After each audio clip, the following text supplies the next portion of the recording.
I'm torn. I'm torn on this series. So, on the one hand, you have St. Louis, a team that it's hard for me to cheer against because they've gone on this really nice run and they've kind of played some fantastic hockey along the way. And then you got Minnesota. And back in November, when I said I really think Minnesota's playing playoff hockey, I gotta understand people not understanding because it wasn't showing the results. Minnesota early on in the season they would win one, lose one, and they were in the middle. But I noticed with their structure and the way they were playing that Bruce Boudreau had them playing really solid, sound hockey, and that eventually that would translate to wins, and it did. They won a ton of games in a row, which I think set the bar too high. I think coming off that winning streak, and then they still played well after that, there was a feeling that Minnesota's the team to beat. Minnesota's the team to beat. Then they went on the eventual skid that they went on, and now the whole thing's changed to Chicago's unstoppable. Now, I always had the feeling that Chicago was probably the best in the West, no matter where the standings ended up. Even if Chicago was number 2 and Minnesota had stayed number 1, I would still be making the argument I think Chicago comes out of the West. But Minnesota during the season, they proved that they put together a very good team. They made the right call with coach. Dubnyk has been fantastic again. He went through his own troubles when they were on the losing streak, but he is one of the best goaltenders in the league. He will be nominated for Vezina. Whether he wins or not, who knows? But I think you've got Dubnyk, Bobrovsky, and Holtby. I think are the three. But we'll see. And in net, see, this is why it's a hard series to call. So you look and you go, okay, in net, well, Dubnyk's a better goaltender than Allen.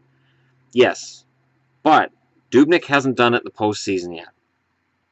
Dubnyk hasn't been that world beater in the postseason that he's been in the regular season yet. And most goalies will have one run in them. He hasn't had it yet. On the blue line, I give the advantage to Minnesota, but it's hard because St. Louis has a very good cohesive top 6 blue line. Underrated blue line. Underrated in that they traded away Kevin Shattenkirk and got better. The whole team got better when Shattenkirk was gone. So I don't know what was going on there, but there was some distraction when Shattenkirk was gone. Distraction was gone and they got better. So I would give Minnesota the advantage over St. Louis, but it's tight. Much like in goal, I'm honestly going to say I would give the advantage to Jake Allen based on the way he's been playing going into the playoffs. I would give Allen the advantage over Dubnyk right now. Up front, I don't know. Sobotka joined the Blues 10 months after I expected him to be there. I had expected him to sign with them coming out of the World Cup, and something got screwed up there, and he ended up playing in the KHL, but now he's back in the NHL where he belongs. Vladimir Sobotka has been one of my favorite players for a long time. I'm glad he's back. Does that tip forwards in favor of Minnesota? I don't know. Or in favor of St. Louis, maybe. Minnesota's forward group has been underrated all year. I know when people talk about the Brent Burns trade, it's one of the most lopsided deals in history, and I look at a Minnesota game and I'm like, this Charlie Coyle guy is a pretty good player. So it's not like they got nothing. It's not like the Naslund deal where Pittsburgh got nothing back. Or the Joe Thornton deal with San Jose and Boston where Boston got extra pieces back and they didn't get a key core guy for the face of the franchise. That's not what happened with Brent Burns. And at the time he went to San Jose, he was not the Brent Burns he is now. So, I give Minnesota a pass on that. And in terms of forward depth, St. Louis has Tarasenko, and they have a lot of young kids coming up. They have Jaden Schwartz, and I like Yaskin. I think Yaskin's been good. This is tough. That's why this series is the hardest call. Even before I did this video, I'm like, all right, well, I'm going to wear a St. Louis jersey. I'm cheering for St. Louis. And then I thought about it. I'm like, well, No. I want Minnesota to win this series. If I'm going to cheer for a team, it's going to be Minnesota, because it would be a shame to see that story that was going on in the middle of the season and this team that had all this momentum, just watch it fall apart in the postseason. I don't want to watch that.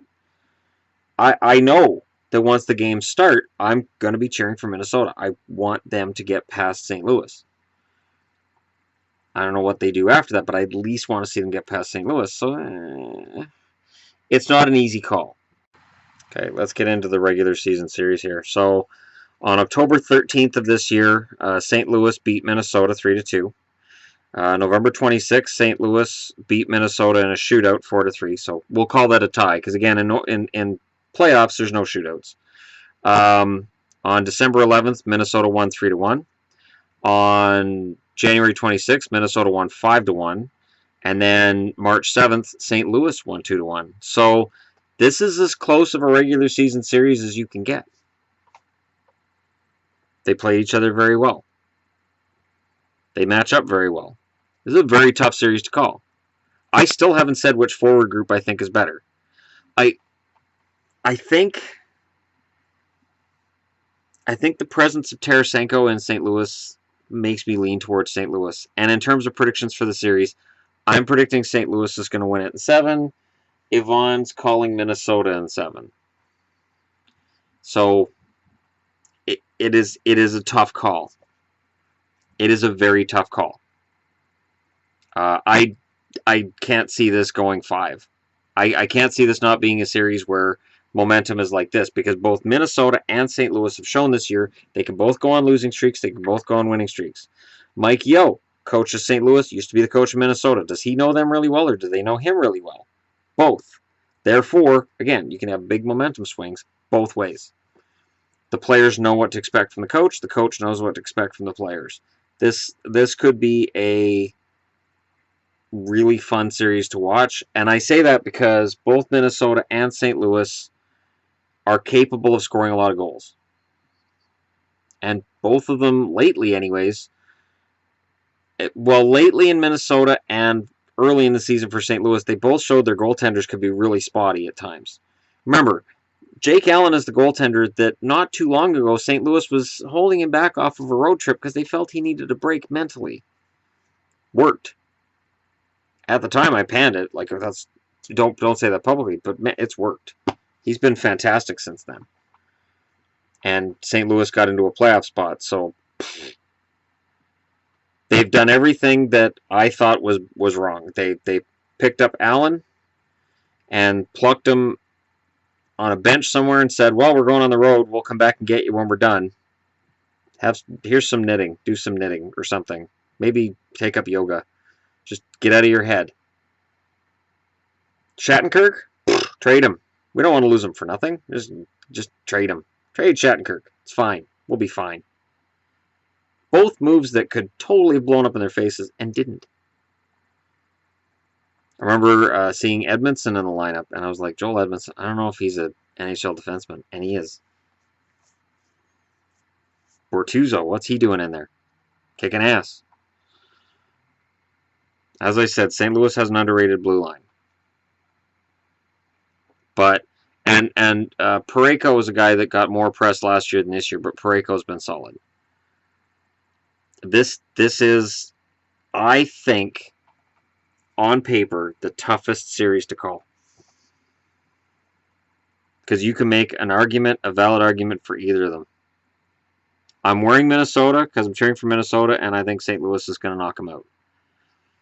So we'll see what happens. But it's going to be a fun ride. It's going to be a very fun ride. So let me know what you guys think in the comments below. Don't forget to hit like and subscribe if you're browsing your way through. And tell me what you think. Who are you taking? Who are you cheering for? Are the hockey gods a real thing? I think they are, and they normally hate me.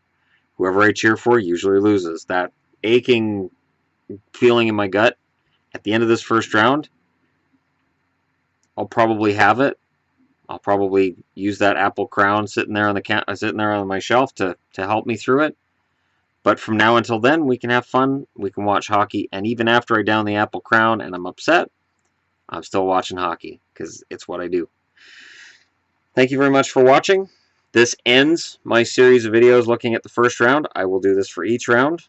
I intend to get more in depth as the rounds go on.